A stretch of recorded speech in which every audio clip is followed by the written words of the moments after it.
This is May 9th, 2022.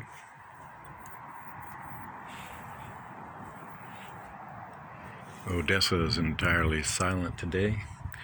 It's under complete curfew, complete lockdown. Nobody at work, nobody on the streets, no traffic, no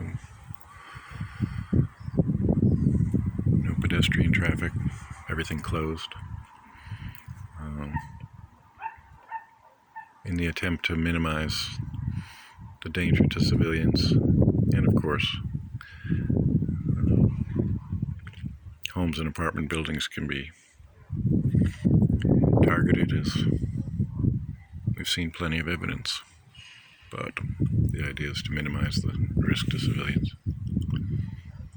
Today was Victory Day in the great celebration in Red Square, the celebration of victory over the Nazis in Red Square in Russia by the then Soviet Union, celebrated now and again in Russia. But there were no victories to declare, so the silence of Odessa is mirrored by the silence of the Russian regime. There were no victories to declare. They could only repeat their propaganda, their lies, and they are increasingly trapped in those lies.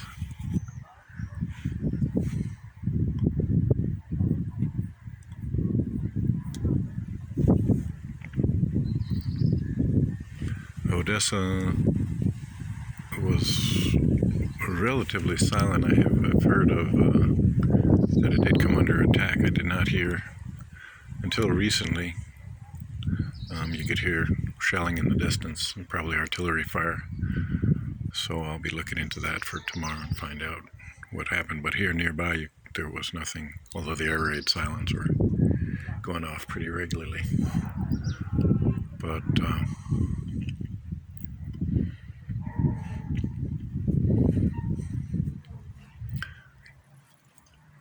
one thing to remember on Victory Day is that it was Ukrainian civilians that suffered as much or more than anyone else during the World War II.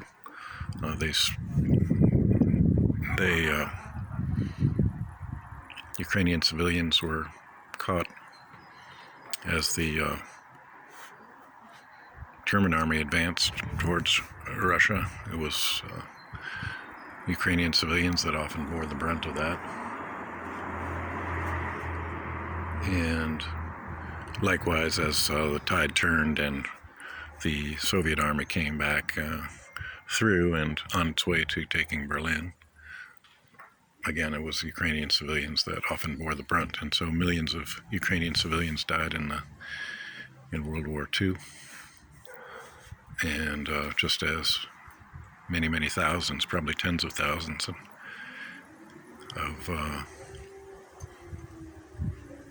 Ukrainians are the victims in the current conflict.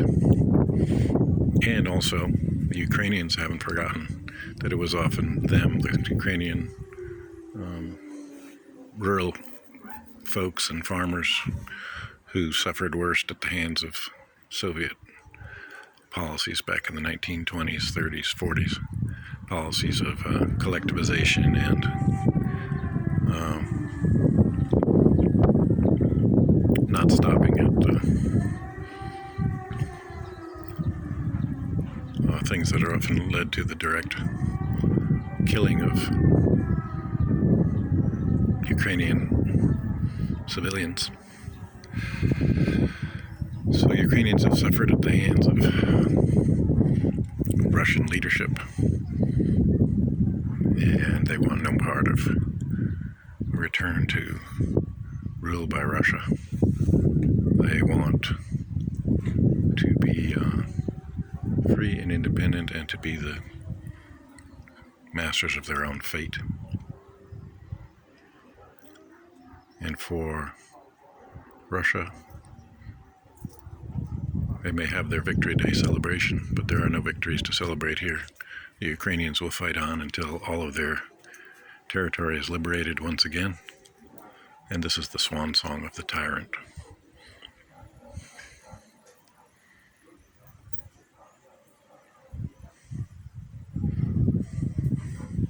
May 9th, 2022, Slovo, Ukraine.